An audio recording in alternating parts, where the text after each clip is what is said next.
भारत के अंदर 66% of electricity coal based thermal power plant से जनरेट की जाती है, यानी एक बहुत बड़ा हिस्सा कोयले से बनी हुई बिजली के द्वारा इंडिया में सप्लाई किया जाता है। लेकिन करेंटली इंडिया के अंदर 64 ऐसे कोल पावर प्लांट्स हैं जिनके पास में 4 दिन से भी कम का कोयला बचा हुआ है। इसके कारण कई सारे plants, in fact more than half of the plants हमारे देश के अंदर ऐसे हैं जो एक हफ्ते तक भी बिजली प्रोड्यूस नहीं कर सकते, और इसकी वजह से एक ऐसा संकट खड़ा हो गया है कि आगे जाकर इंडिया के अंदर इनफ इलेक्ट्रिसिटी बनाने के लिए कोयला मौजूद नहीं होगा।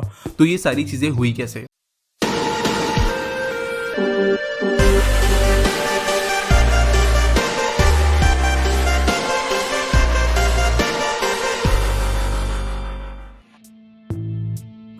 पिछले साल के कंपैरिजन में इस साल इंडिया में 76% कम कोल प्रोड्यूस हुआ है। तो सबसे पहला जो इशू शुरू होता है वो है डोमेस्टिक कोल प्रोडक्शन से ही।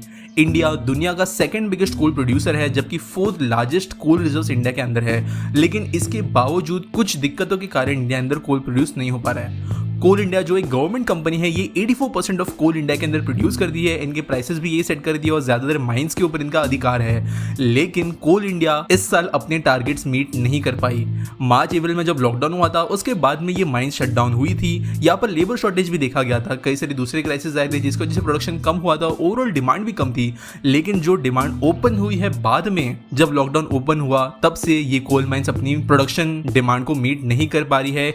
और उसके बाद में मेजर ब्लो आया था जब बहुत ज्यादा बारिश और फ्लडिंग की वजह से कई सारे इंपॉर्टेंट कोल माइंस के अंदर इतना पानी भर गया है कि वहां पर ठीक से माइनिंग नहीं हो पा रही और प्रोडक्शन डिमांड्स मीट नहीं हो पा रहे हैं। सेकंड फैक्टर जो इसके अंदर आता है कोल न होने के पीछे, वो ये है कि इंटरनेशनल मार्केट के अंदर भी यही हाल है। अब बिजली बनाने के लिए जो कोयला है इंडिया के अंदर बहुत बड़े पैमाने पर इंपोर्ट भी किया जाता था, लेकिन चाइना, ऑस्ट्रेलिया, इंडोनेशिया, सारे के सारे देशों के अंदर से जो कोल आ रहा था इंडिया में, ये बहुत ज्यादा महंगा हो गया है। जनवरी में जो कोल $90 पर टन की कीमत पर चल रहा था, वो $240 पर टन से भी आगे पहुंच गया है, जिसकी वजह से कई सारे इंपोर्टर्स ने कोल को इंपोर्ट करना भी बंद कर दिया है, क्योंकि ये अनवायबल बन चुका है। इंटरनेशनली भी कोल की डिमांड बहुत ज्यादा बड़ी है। चाइना ने अपने प्रोडक्शन को कट करते हुए डोमेस्टिकली से शिफ्ट कर दिया है, जिसकी वजह से इंडिया के अंदर चाहिए जितना कोल आ नहीं पा रहा। अब इसकी वजह से होगा क्या? सबसे पहली बात, आने वाले 6 से 7 महीनों के अंदर हमें बहुत ज्यादा पावर कट्स देखने के लिए मिलेंगे, स्पेशली रूरल एरियाज के अंदर ये पावर कट्स हमें देखने के लिए मिलेंगे। इसके अलावा अगर कोल इंडिया प्राइसेस बढ़ाती है कोल यूजेज के लिए और प्रोडक्शन ठीक से लेवल पर नहीं पहुंचता, तो हमें बिजली की प्राइसेस भी बहुत ज्यादा बढ़ते हुए नजर आ सकती है। बिजली की फ्रीक्वेंसी के अंदर हमें फ्लक्चुएशंस नजर आ सकते हैं और बिजली की रिलायबिलिटी कम हो सकती है। अब इसका इम्पैक्ट क्या होगा हमारे ऊपर? ओवरऑल सबसे बड़ा जो इम्पैक्ट होगा वो होगा इकोनॉमी पर।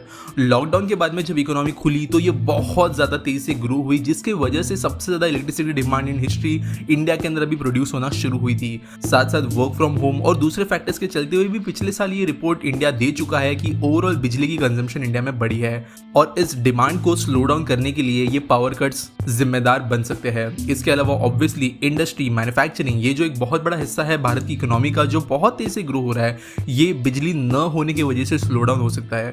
इस स्लो डाउन की वजह से हमें इन्फ्लेशन बढ़ते हुए नजर आ सकता है, कुछ दूसरे फैक्टर्स के अंदर हमें प्राइस इंक्रीज होते हुए नजर आ सकती है, और ये हमारे एक्सचेंज मार्केट्स पर भी रिफ्लेक्ट होता हुआ नजर आ सकता है।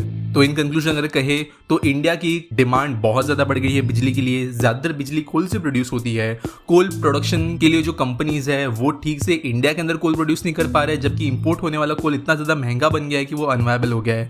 इसके वजह से इंडिया में अभी कोल की कमी महसूस होना शुरू हो गई है। पावर मिनिस्ट्री की बात अगर माने तो उन्होंने कहा है कि ये क्राइसिस है, इसे उन्होंने एक्सेप्ट किया है, इसके लिए कुछ मेजर्स वो ले रहे हैं। उन्होंने कहा है प्राइसेस और फ्लक्चुएशंस हमें देखने के लिए मिलेंगी, लेकिन बहुत ज्यादा लॉन्ग टर्म में और बहुत ज्यादा लंबे समय तक इसकी वजह से दिक्कत नहीं होगी, ऐसा भी अश्योरेंस उन्होंने दिया है। देखते हैं ये सारी चीजें आगे जाकर किस तरीके से प्ले आउट होती है।